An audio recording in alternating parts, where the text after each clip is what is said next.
Mga karos, good morning sa mga client owner namin. Ayan, nandito tayo sa Phase 3, Lumina Homes.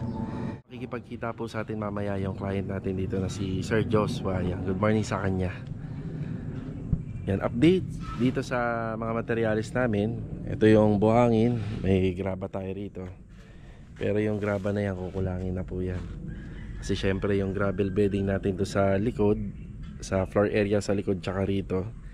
Tapos yung pa natin sa mga poste doon at biga at saka yung slab. So nagpa-deliver lang ako rito kalahating elf. Kung susobra naman yon, meron tayong project doon banda. Tapos yung sa buhangin naman, ayan, bali magkukulang na to, pero alalay lang muna kasi wala tayong stock file. Okay, Doming, good morning po. Yeah, good morning. Bali break time nila ngayon. Tapos itong panambak natin, nadadagdagan to. Ayan, nadadagdagan yung panambak natin. Gawa nang meron pa tayong mga pinade-demolish dito. Siya nga po pala kung bakit ko nga pala hindi pa muna pinapahakot to. Bala kong ipasako yung lupa. Dahil baka sa araw ng linggo or sabado, meron tayong naging previous project dito sa phase 1 sa may block 42. Yan, merong gap kasi yung pagitan po ng unit nila. At nung nagulan at na bumagyo, medyo kumakatas po yung pader. So may mga paliwanag naman tayo kung bakit nangyari yon. Yan, at naipaliwanag ko na sa may-ari. Okay, update. Yan, sabi ko magigib lang ng tubig. May tubig dito, may drum tayo. Mahalaga yan. Dito sa harapan ng bahay, ang bali nakikita nyo tong pinaka medya agwa rito, pinatatanggal ko na po yan. Kasi isa yan sa mga magpapahirap sa atin kapag nag-renovate na tayo ng kapag nag-fabricate na tayo ng roofing trusses dito at saka nag-install na ng bubong. So kaya kailangan wala po yan. Kuya Boy, good morning po Kuya Boy. Si Rusty nagmerienda rin. Okay, ito na ang sitwasyon natin dito. Naka ano yan Kuya, 1/8 bend, naka 45 degree. Okay, yan. Hindi pa nakadikit, boss. Hindi pa. Kasi minsan kasi hindi ko matanda kung gano'ng kahaba ang puti ng tubig. Sige. Yan, pero kailangan to naka-setup na Paano ba lagay ang yan, tildik? Bali, conforme po. Pwedeng pa ganito or pwedeng pa ganyan. Pero tayo pa ganyan po. Pag ganyan ang steel deck natin. Kasi lalagay namin itong yung pabalagbag. Yung palagbag. Yung papatungan na steel deck. Yan na. Puputulan na lang namin to. Yan pala rito Okay na. Tapos syempre bago mag-forma rito, kailangan yung flooring natin sementado na. Yan, kagaya nito, sementado na to. Yan na. Bali yung namin dito, suporta ay yung tawag dito, scaffolding, para hindi po matakaw sa kahoy. Scaffolding yung gagamitin natin dito. Yan, mamaya magkikita kami ni client owner. Ayun pala, may mga hollow blocks pa. So yung paggagamitan ng hollow blocks yung dito, lababo at saka rito, asintadahan yan. Magkikita kami ni client sa sa labas na siguro. At mamimili po siya ng mga tiles na ilalagay natin dito sa floor area, dito sa mga poste, sa cladding, TNB at saka syempre dyan sa kusina. Yan yung update. Tapos puntahan natin ngayon yung bago naming project na ginagawa. Actually dapat mauuna yun Kaso nga lang ito yung unang na-i-release na permit. Kaya ito yung una namin ginawa. Pangako ko naman kay client kapag lumabas, gagawin po kagad namin. So ayan, araw ngayon ng Lunes, okay na yung permit niya. Kaya naumpisa na natin. Doon banda lang yung ginagawa namin. Siguro nasa 10 bahay lang ang distansya. Yan, magandang araw kay Ma'am Myra. Ang challenge namin dito, itong poste ng na to, ng kuryente.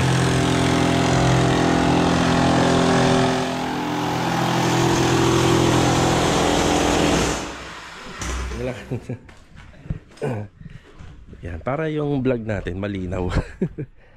Yan lang naman saglit lang naman tayo mag-vlog. So kalaban natin talaga dyan yung mga ingay, yung mga copyright music. So ito, pinapaskill ko na yung sticker ng permit. Nandun na sa may bintana, pero nakadikit yan sa loob para hindi mababasa. Tapos yung trapal natin ayun, nandun sa gilid ng pinto. Bale, ang pinagagawa nila client dito, front and back extension. Tapos yung extension sa likod naka-slab. Yan, kagandahan nito, yan, may stock file tayo. Yan, maluwag-luwag to kahit papaano. Si Angelic kasi, yan, Angelic yung pangalan nitong up and down na inner. Medyo mas maluwag yung harapan ng bahay niya. Umaabot to sa 2.6. Yan, 2.6 meters. Simula po rito sa pinaka-setback. Tapos ganoon din po doon sa kabila. Mamaya, ang ipapadeliver natin dito, meron tayong graba, buhangin, semento, hollow blocks, tsaka mga bakal. Tapos ang magiging gate is nandun. Kaya asahan na lang po natin yung harapan ng bahay. Hindi na po siya ganun ka formattingan. Hindi na rin po siya ganun ka luwag tingnan. Yan, bali 2-door gate po siya. Pwede rin naman single, conforme yung kay client. Bali nandito yung gate. So ang laki ng gate, halos makakapasok yung e-bike. Yung e-bike nila. Tapos isa sa mga challenge pa ito, poste na yan. At hindi lang yung meron pang ground rod dito. Yan, matrabaho po pag meron ganito. So titingnan natin kung saan po makukuha yung eskwela na masasakop nito. Baka mamaya mapunta pa yan dito. So malalaman natin kapag tuluyan na nasukatan. So ang pinagagawa po muna natin dito is yung excavation. Yan, sa likod nag-uumpisa na po sila. Tapos ito nga po pala, may una na kaming ginawa dito noon. Bali repeat client din po to. Ang una mga pinagawa nito yung sa taas muna. Pero sa taas halos kompleto na ho yan. Bali tatapusin na lang dyan yung finishing paint. Yan. Tapos ito nagpapagawa na sila ng extension. Yan. Andito si Kuya Richard. Good morning po Kuya Richard. Kuya Sandy, good morning. Good morning. Tapos nandito si Rusty. Rusty, good morning. Good morning. Yan na. Wala nang problema dito po. Pwede na dito. Pwede na dyan. Kalat na lang daw. Sino nagsabi? Tatay. Talaga? Liman niya raw. Uy, galing ah. So nakalibre tayo sa akot panambak. Pero yung ito okay lang ba? Hindi. Wag naman. Doon na sa gilid. Okay, bali itong mga pinakakot natin, yung sa mauhukay sa lupa, mga debris or panambak, doon sana namin ilalagay, doon sa may doon sa may kalsada, para iikot na lang po yung truck. Kasi pag dito pa po natin nilagay, mawawala naman po tayo ng lagayan ng buhangin at saka graba. Parang kasi rito, parang crossing area. Hindi po natin pwedeng i-block tong daanan na to. Gawa ng kapag may naka-block dyan, mahihirapan pong dumaan yung sasakyan talaga dyan. Hindi kagaya dun sa kabila. Tapos puntaan natin yung Tapos tingnan natin dito yung mga nagawa namin na una. Yan, bali may 2 bedroom to. Ginawa namin. Yan, naka-tiles na yan. Tapos ito, may po siya. Kahit pa paano may primer coat. So ito nga po pala, hindi na yung pre-primer kasi gawa ng yung po rito, yung pader na yan hanggang baba. So ito lang yung binigay ko sa kanila. So dapat wala po sanang paint yan eh. Bali, turn over ko sa kanila na naka-primer kahit pa paano dahil yung yung mga kwarto at least matutulugan po nila. Ayan ako. May gamit sila rito. Naka-aircon. Tapos balang araw pwede sila magpagawa ng cabinet nun. Yung naka-PVC panel po yan. Ayan. Ayos. Ayan. Ba? Isang kwarto. Dito walang gamit. Siya nga pala, kapag natapos namin tong extension na to, pwede po silang ipa-demolish to. Pwede na po nila ipatanggal to. Yung part na yan, may access na sila papunta po sa likod. Kasi ang gagawin namin dito is slab. May mga konting paliwanag ako dyan kasi medyo irregular cut yung lote po nila client. Bali yung extension nila, nakalagpas pa po ng 2 metro dito sa toilet and bathroom slab. Yan yung bagong project natin yan.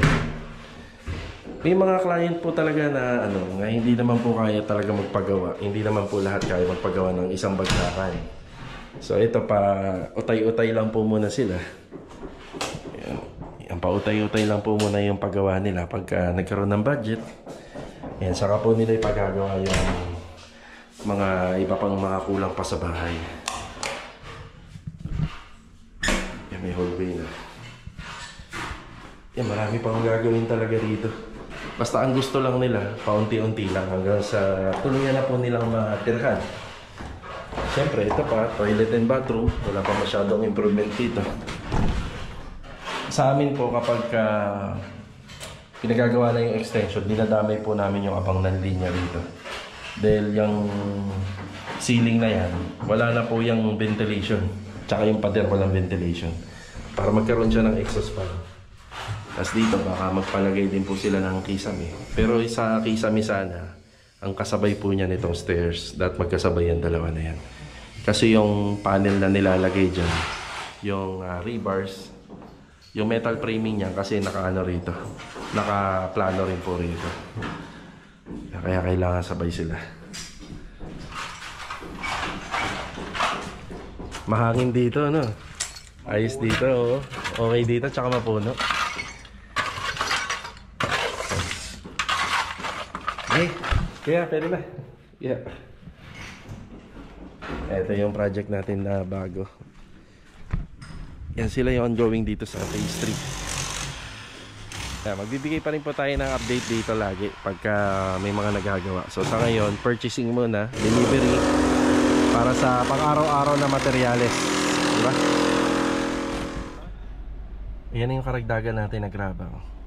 Yan sa project natin dito sa phase 3. Yan na papasalamat pa rin talaga ako sa may-ari ng bahay. Hanggang ngayon nagagamit natin yung corner area na yan. Ganda talaga pag may ganyan sasakyan, no? Ang bilis, nandito ka agad. Ayan. Yan, bali naglista na kami ni Kuya Boy ng mga kailangan dito. Para po yan sa floor drainage line natin dito. Floor drain, may faucet kasi po tayo dyan. Tapos may floor drain tayo rito. Then binago namin yung linya ng water line papasok ng loob ng bahay. Yan. Tapos karagdagang graba.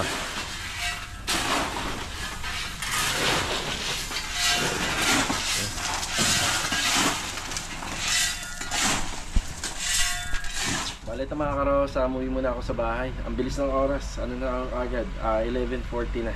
Ganun lang. Ayan, nakakain po tayo. Anong ulam nyo? So akin ito isdang bangus.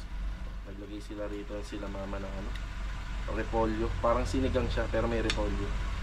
Tapos gusto ko lagi yung may ganitong sili na green. Ayan. Kayo ba? Diba?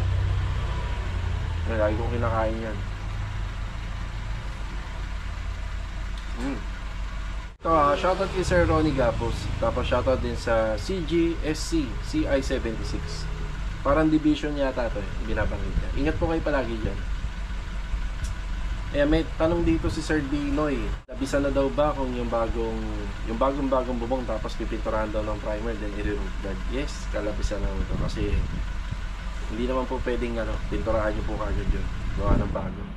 Meron kasi tinatawag yun na parang yung coated niya sobrang glossy nun. Yun yung magiging protection sa init at saka sa ulan. So kapag in-applyan mo yun, ang mangyayari lang po parang hindi po siya masyadong kakapit. Sayang yung pintura. Siyempre yung ina-applyan ng mga pintura, ng primer, yung lumang-lumang bubong na. Siguro yung tumagal na ng 4 to 5 years or 3 to 4 years depende sa condition ng bubong. Mga karaos, kain po muna.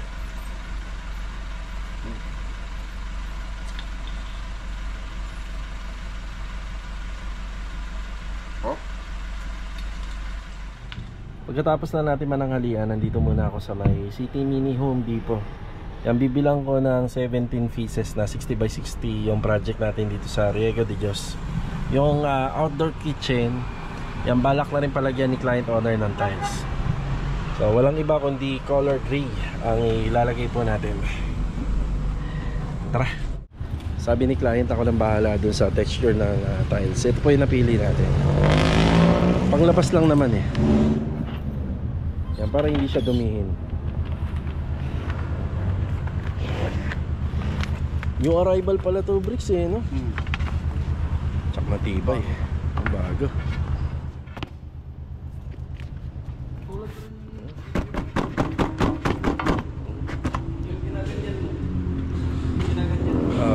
Pareha lang, no? Ito nga po pala yung presyo niya, no? 2,720.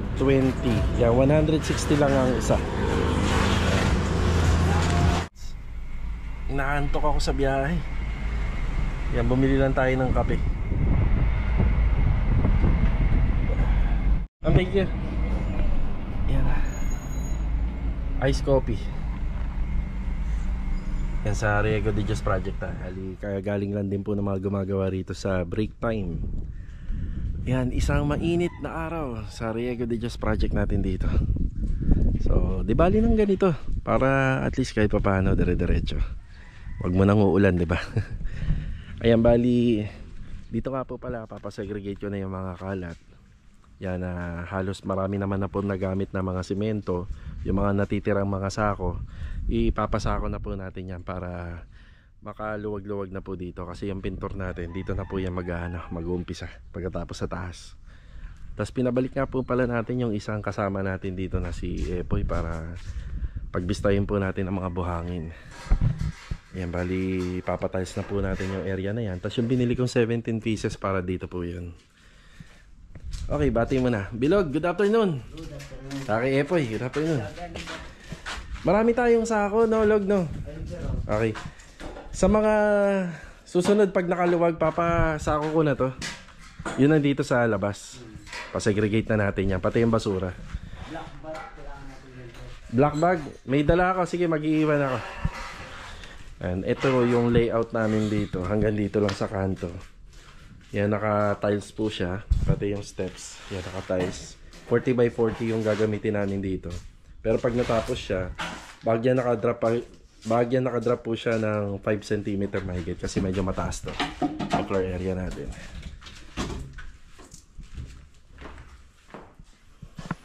Yan. Maaga dumating sila Bilog tsaka si Epoy. Ano itatrabaho rito si Master Jojo tsaka si Kuya Philip. Ito. Mga plywood pa natin. Malalaman ko kapag naubos yung plywood, nasa 8 piraso pa yan Kasi may mga tabas pa doon. Malalaman natin kung ilang piraso pa magkukulang. May pauna nga pala tayong 20 na binili dyan. 20 piraso. Yan, dami. Yun. Lapit na palang pumulido to Yung finishing paint na lang kulang nito. Liha na lang to, liha. Tapos matatapos na tayo. Cabinet dito. Sana siya bali dito na gumagawa siya Master Jojo. Yung dito ay na-assemble na. Yan, ilan na lang pala. May mga pahabol si client pero sabi ko to follow na lang. Paunahin po muna natin yung sinasaad ng yung nilalaman ng contract. Ano, Log? Kaya? Okay, meron na ako kayo si-share sa vlog. Kailan ba yun? Araw ng kahapon. Linggo, no, Log? Kahapon yun. Linggo ba? Kahapon? Kahapon, linggo. Kuya Philip, good afternoon, Kuya Philip. Kamusta biyahe, Kuya? Okay. Kahapon ba? Araw na... Baka no Sabado? Hindi ako di ko nga matandaan Pero... Sabado, wala sila dito. Ako lang mag-isa dito Okay. Biyernes? Ng Biyernes. Okay. Okay, siya nga pala i-share ko lang. Pumunta sila client dito pero wala kami. Yan, punta dito. Tapos nagdala sila ng... May dala silang gamit Nandun, di ba? Range hood ata yan. Range hood at saka cooktop. Ito. Ayan yung dalawa na yan. Yan. Tapos aksidenteng nabutasan nila yung PVC panel. Ito. Ayun, nabutasan nila. Biglang tumawag sa akin si ma'am. Siyempre nag-worried siya, di ba? Okay, naintindihan naman natin yan. Bali, kaya ho nagkaroon ng damage. Sinaraduhan po nila to, tapos hindi nila nakita. Yung pintong ginamit nila medyo tumama na po sa kisame. Buti nga ganyan lang Okay, anong solusyon natin dyan? Pwede dyan, babaklasin natin. Ito. Yan. Babaklasin natin siya, pwede naman. Pero meron pa kaming isang mas madaling solusyon. Ang ilaw ho kasi na nakaplano rito is dalawa lang. Yan, dito at saka dito sa dulo. Siguro gagawin na lang namin 3 para Nakita ko naman, saktong-sakto yung pagkakabutas. Kita nyo, simula rito tsaka to. Ito yung gitna. Ayan yung gitna. Akalain mo, di ba? Gumit na talaga yung butas. So, yun. Pwedeng gagawin na lang namin na 3 pin light. So, kada, ano ho kasi, bali, kung sakaling babaklasin po kasi namin yan, buti sana kung maiksi. Mahaba po to, yun. Wala na po tayong ganyang kahaba. 4 meters po kasi yan. Halos sakto lang po kasi yung PVC panel namin dito.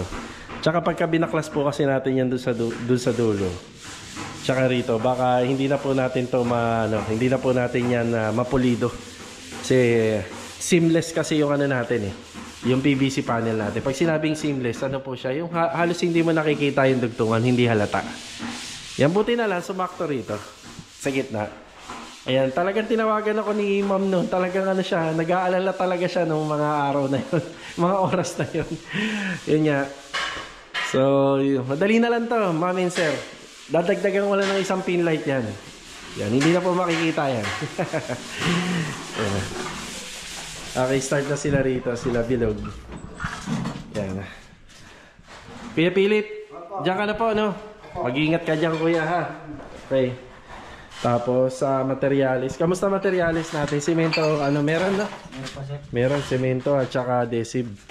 Yan, meron. Try mo tayo. Dito ako puntahin sir sa baba. Sa baba? Hindi, yan. Tapos, yung... Bubuhay natin yung box. Tingnan natin. Tingnan muna natin yung sa yan. Kapila.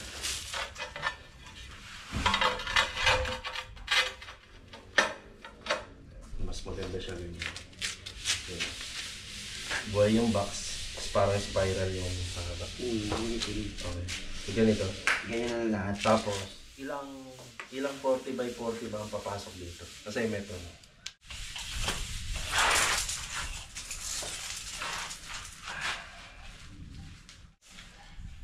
Ano yan? Ito. Dito, diba? Kaya yung ganitong pattern. Ganito. Nakakulob oh. Ang init ng panahon pero mukhang uulan ah. Yan, nandito pa rin tayo. Bali pinapa-layout ko po muna to. Kapag ka natapos yung layout, saka tayo aalis. Yes, Master Jojo. Good afternoon, Master Jo. Ayan, bali yung tiles na ginamit natin. Syempre pang outdoor. Kadalasan talaga yung mga mariwasa. Ceramic. Ang ginagawa natin dyan, by batch naman po yan. Binababad po natin sa tubig yan. Bali sa isang karton nasa 12 pieces po ata. Ayan, maganda rin pala talaga may kartilya sa project yan. Ayan, nababad po natin yan. Yan, nabula siya.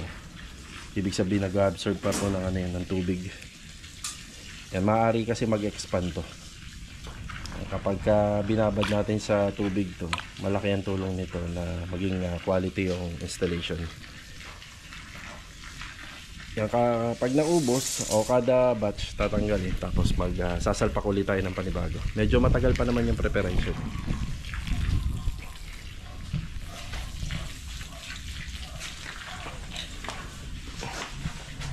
Jo, siya nga pala, nakita mo yung nadali nila client. Mag-3 pin light na lang tayo rito. Oo. Yan, 3. Para hindi na magagastosan si client. Kasi pag binaklas natin yan, kailangan pa natin ng isang bagong mahaba. Yan, bali 3 na lang to. Ang nakabang kasi dito 2 eh. Kaya Philip, yung ano mo, yung report mo, ilan na lang yung ano? Kalahati na lang po yan. Kalahati. Opo. Sa plat. Oo, plat natin. Sa bagay. Magdalawang timba kaya muna lang tayo. Ito. Kasi yung pinturang primer sa labas iba eh. Ibang materialis naman yun eh. Kasi mag-aalon din ako ng kandun eh. Pag-pansi compound. Sige. Pag-aletin ko sa cut din yun eh. Okay. Bali, meron tayong unang 5 balde ng Davis Pondo na flat latex. Ito bukas sir. Umpisahan ko na yung date yan. Sige. Tapos na ako dito eh. Aha. Yan, meron po tayong 5 balde ng Davis Pondo na binili rito. Siyempre sa laki rin ng unit, yung pang primer. Ayan, mas Paubos na. Kalahati na lang yung panglimang balde mo? Opo. Kalahati na lang. Baka magdagdag ako kahit dalawa lang muna. Pang primer lang naman eh. Mas matindi pa at mas magasto sa pang primer to kung naka fiber cement board to. Yeah, buti nga PVC panel eh. Hindi na siya masyadong pipinturahan. Tsaka dito rin po pala gumamit kami yan. Ang installation namin ng tiles dito bago pumasok ng main door or sa porch, laging ano po to, laging isang buo. Yan. Minsan hindi naman po talaga na susunod yung mga sukat sa harapan ng bahay dahil extension part na po kasi to. Yan. Sa mga ano po, sa mga nagpapagawa po ng plano, ang nilalagay po ng architect sa per area, laging minsan wala po talagang siroho minsan. Kaso nga lang, kapag ka nabuo na po yung mga extension, yun, doon na po nagkakaroon ng ano, ng revision, naiiba ng konti. Pero dito kasi una nang gawa yung bahay, bali sabay na lang tayo sa extension. Siya nga po pala, nag-request pa si client dito ng setback na 20 cm kasi yun yung sinabi sa kanya ng mga taga-developer. So may setback pa na 20 cm yan. Sa eskwela, para makuha natin yung buo na 40 by 40, dito aabot yan. Yan dito aabot kasi kinulangan niya natin ng 20 cm eh. So hanggang dito po siya. Yan. Pero kung sinakto natin, sakto dito yung 40 cm, walang putol. Kumbaga magkakaroon ng siroho to. Yan, okay na. Tapos yung wiring na nakikita natin, extension wire po yan. Hindi yan part ng floor area. Baka magtaka lang kayo na, kasi may concrete flooring na bakit may nakalitaw na wire. Tapos tatansiyan na po ni Bilog yan. Yan ay magiging guide niya. Yan, nabigyan na rin natin sila ng instruction dito. Yan yung dry pack natin. Tapos yung tiles na nakababad. Eto. So hindi na po sila narito. Hindi na sila malilito. Dire-diretso na po yan sila. Semento meron pa naman. Yung adhesive kaya marami yan. Kasi hanggang sa toilet and bathroom din. Alalay din po yan. Poy, ito na lang yung ano, no? Semento, no? Ito na lang, wala nang iba, no? Wala na po. 2, 4, 6, 7. Yan, sabay na natin sa delivery ng ano, ng Davis Pondo Balde. Yan. Okay, ito yung update natin sa Riego de Dios project. Tapos naisama pa natin sa content yung ano, yung nangyari rito. Yan, natural lang din naman yon. Yan, maraming salamat din kay client owner kasi nung ano po nila to, nung nalagyan nila ng damage, agad-agad po sila nag-report sa amin. Kasi malamang kapag yan eh bigla ko na lang nakita, syempre mapagbibintangan natin dito yung tropa. Wala namang iba. Kaya thank you na rin kay client owner dahil ni-report kagad nila sa atin. Ano lang naman po to, minor problem lang. Madali po yan masolusyonan. Yun na nga lang ang pinakasolusyon namin. Lagyan na lang po ng isang ilaw dyan. Diba? Ay, kakabit mo na yung pinto, no, John? No? Kakabit mo na yung pinto. Wala pang bisagra eh. Yun lang problema, bisagra. Kaya ano ko lang eh. Ah, sige. Yung ano kasi kaya hindi pa namin nilalagyan ng bisagra. Sabay-sabay na po sana. Pero sa susunod na araw baka lagyan na natin. Para kahit pa paano may pintuan na rito. Kagaling lang natin sa Riego de Dios project. Ayan, nandito naman tayo sa phase 5. Yan, nagpunta nga pala si client owner dito kahapon. Yun nga lang hindi na kami nagkita. Araw po ng linggo. Pero nakapasok naman po sila sa loob.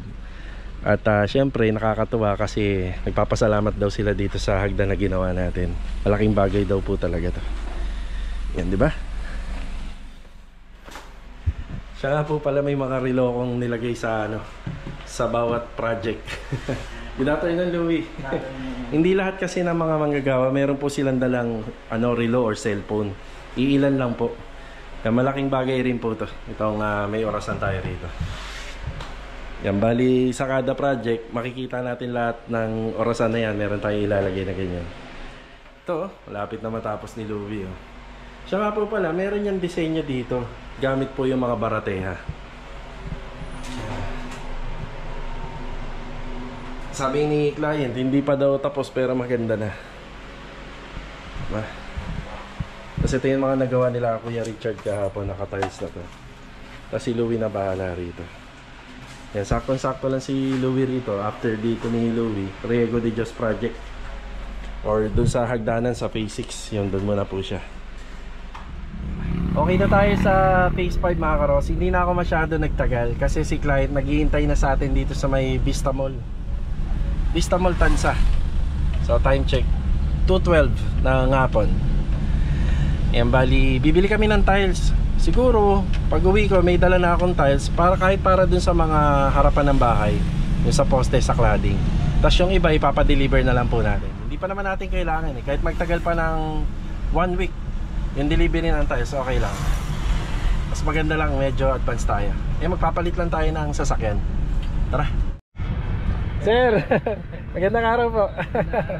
Tara. Okay, dito na tayo sa Wilcon. Sa pagitan po ito ng Naik at 13. Yan. Dito na kami sa Wilcon. Ayan, napili na si client. Ayan mga ka-Rohouse, bali nandito naman po kami sa isa sa mga branch ng tile center ni City Mini Home Depot. Hindi ko kami nakapili sa Wilcon kasi yung mga pinipili ni sir out of stock. Ayan. Dito naman tayo titingin ng tiles. Ayan na.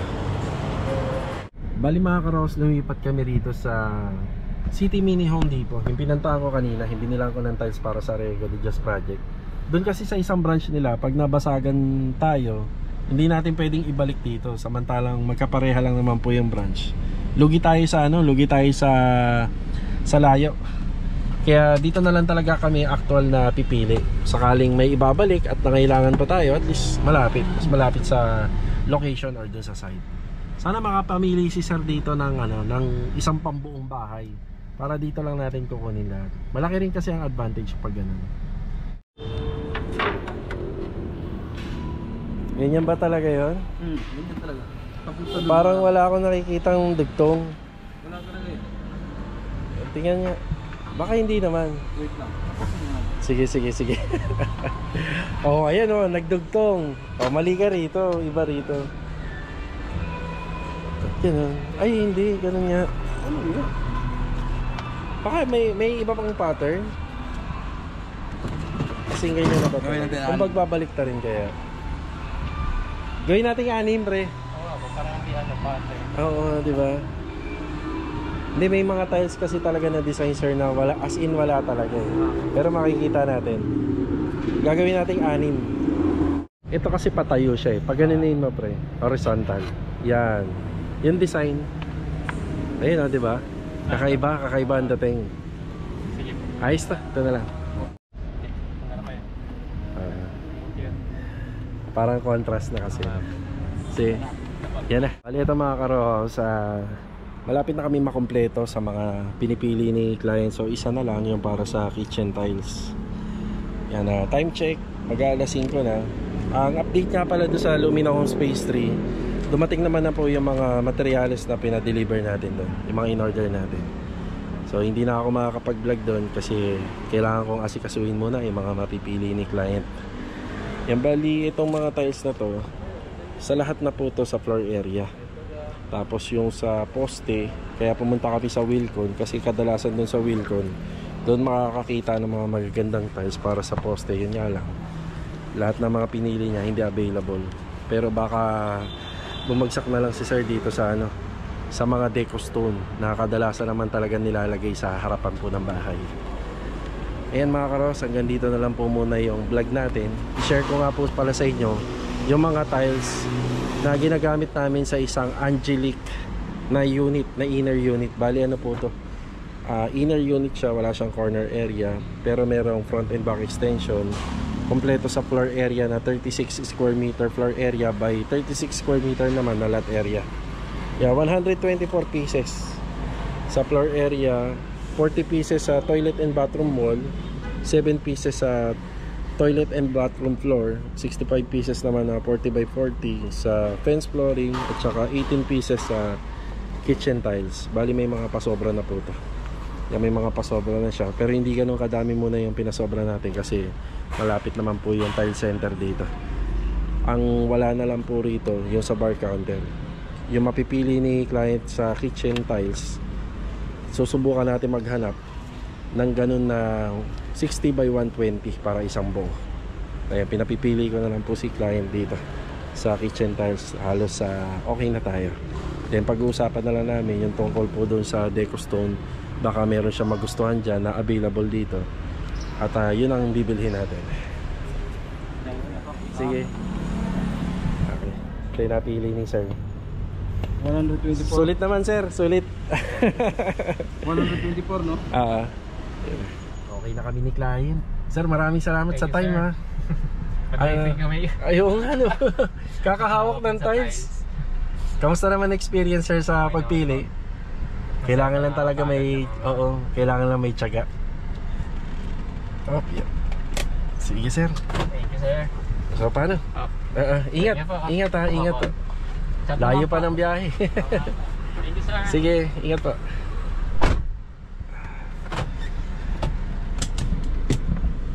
Okay na si sir, hinatid na lang po natin siya rito. At nakauwi na rin po kasi yung tropa. So, hindi na natin maipapakita sa kanya yung mga ginagawa natin doon. Hanggang labas na lang. Siya nga po pala mga ka-row house, kinausap ko si sir tungkol sa mga tiles. Bago pa lang po kami magkita, sinabihan ko na siya na piliin talaga yung gusto niya. Tsaka kung meron po siyang napupusuan ng mga design. Kasi minsan ang tiles, kapag kinabit natin yan, yun na yun. Pero kung gusto mong palitan, pwede naman, magiging matrabaho lang. So ang natutunan natin dito mga ka-row house, meron talagang may mga kliyente na talagang gagawin ng lahat. Pupuntahan natin ang dapat puntahan para makapamili lang po. Kasi ang materialis na tiles ay lagi mo na pong kasama yan. Hanggang sa matapos yung bahay, hanggang sa pagtanda mo, nandyan pa rin siya. Makikita at makikita mo yung mga pinipili mo. Kaya nga ako hindi ko minamadali yung kliyente. Una, pumunta kami sa Wilcon, pumunta kami sa Kabuko sa papuntang Naik, nagpunta na rin po kami dito sa isa. Actually, meron pa kaming isang pinuntahan na hindi ko na binidyohan kasi hindi siya nakapamili ng tiles para dun sa pangaposte. Pero yung napili niya, yung itinuro ko bandang huli dun sa tile center, nagustuhan niya. So, yan, kailangan wag lang po natin mamadalain si client. Hayaan natin siya makapamili ng gusto niya. Kaya nga kami, bandang hapon na po kami umalis, tinapos ko na yung mga kailangan kong tapusin sa Lumina para mabigyan ko po talaga siya ng sapat na oras. Ayan, bali hindi na nga kami natuloy sa bahay niya. Marami pa naman pong pagkakataon para ma-site visit niya kapag may mga magagandang development na talaga. So ito mga karos, hanggang dito na lang po muna yung vlog natin. Maraming salamat sa pagsama, lalo na dito sa video natin na pumunta kami sa tile center ni client. Yan, pumili kami ng mga tiles. So kita-kita na lang po ulit for the next video. God bless po sa ating lahat. Paalam po muna. Let's go. Tara. Nakabalik na ako ng Lumina. Bali ito, dinaanan ko na rin yung bahay nila client. At ayun, may mga materyales na, graba at saka buhangin. Ayun oh. Diba? Yung hollow blocks nga pala, pinapasok ko sa loob. Kapag kaganyang mga inner, yung hollow blocks hindi ko na po pinalalagay sa labas pa. Ibali na yung buhangin at saka yung graba. Tapos dito yung sa unit ni sir, yun. Tsaka yung materials natin. Alright.